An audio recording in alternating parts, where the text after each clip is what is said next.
naive, but it does give people the benefit of the doubt. It'll always try to put stories in the best possible light. That's the way love is.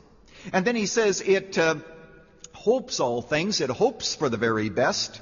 It endures all things. That is love.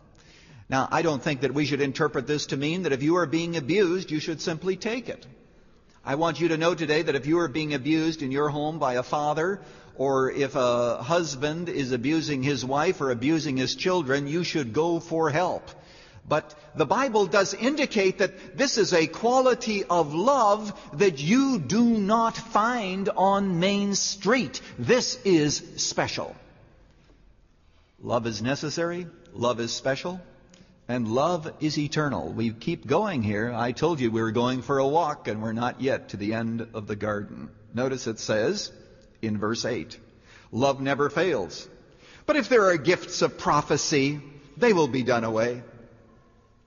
This past week, I was in Nashville speaking at the Religious Booksellers Convention. And, there are rows and rows and rows of books and booths of the publishing company. I won't even describe what goes on. And you look at all of those books, enough wisdom to float the world, really. But prophecy, the gift of prophecy, and these gifts of communication, they aren't going to last forever. You aren't going to have to listen to sermons in heaven, Paul is saying in a footnote. He says, if there are gifts of prophecy, they will be done away. Oh, you say, but I can speak in tongues. In fact, there are people now in certain churches who not only are speaking in tongues, but are making animal noises, and they are doing that, thinking that they are doing God a favor and themselves a favor. And Paul says, if there are tongues, they will cease. If there's knowledge, what that he means is that gift of knowledge he talked about earlier, that some people have. He says, it's going to be done away.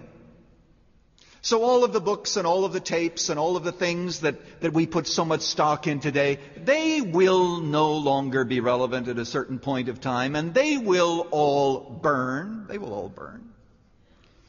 For we know in part and we prophesy in part. See, this is the best we can do. We need these gifts in this side of eternity. But when the perfect comes, that is when Jesus returns to earth and the church becomes perfect, this partial, this struggling with our own gifts and knowing where we fit, he says it is going to be done away.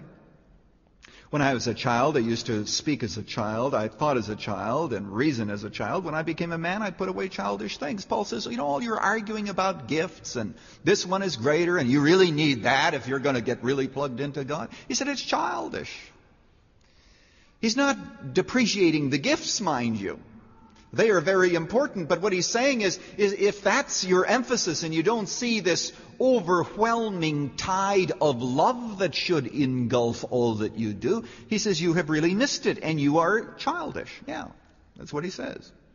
For now we see through a mirror dimly, but then face to face. Now I know in part, but then I shall know fully, just as I also have been fully known. People say, well, we know one another in heaven. Of course we'll know one another, and I believe that intuitively we'll know the names of all the folks in heaven, because it says, now we know in part, but then I shall know fully, just as I also have been fully known. It doesn't mean that we're going to be omniscient. In heaven we aren't going to know everything. In fact, one of the things we're going to be doing in heaven is studying God to eternity, because the ideas of God will extend to eternity. So we're going to be learning in heaven. This is Pastor Lutzer, and I want to emphasize where I ended this segment, and that is to stress what it's going to be like in heaven and the love that will be shown there.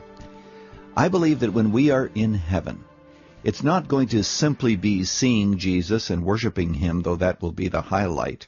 It won't be simply seeing our friends who have died and who are there with us now. I think that heaven is going to be heaven in community. We're going to be doing things together. There's going to be a sense of camaraderie, if I can use a term like that. And in the midst of this community, of course, there will be God. And of course, to stress again that the real motivation there in heaven, finally, is a love that is free of all jealousy, a love and communion that is free of all competition, that is free of all sense of selfishness. It will finally be a pure love. You know, there are those who think that they can do some kind of a work and do it with an absolutely pure motive. I don't think that we can do that on earth. No matter how good our motives, there's always some kind of impurity. Something within that motive oftentimes may be selfish, or we may desire recognition and what have you. But I look forward to the day when we will worship and serve simply because we love God and the overflow of the love that God has put in our hearts. Well, my friend, I conclude today by challenging you that love should already be evident in our lives right here on earth. Read again 1 Corinthians 13. Thank you, Dr. Lutzer.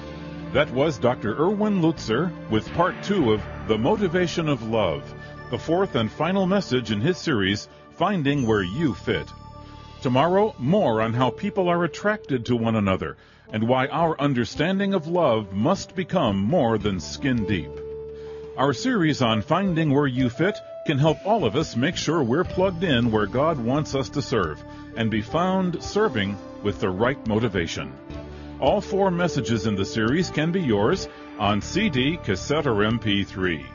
For full information, call toll-free at 1-800-215-5001. That's 1-800-215-5001. Ask about Finding Where You Fit when you call. Running to Win comes to you from Chicago's Moody Church. Our website is runningtowin.org. Don't forget, this broadcast is supported by listeners like you. This is Dave McAllister. Join us for tomorrow's Running to Win.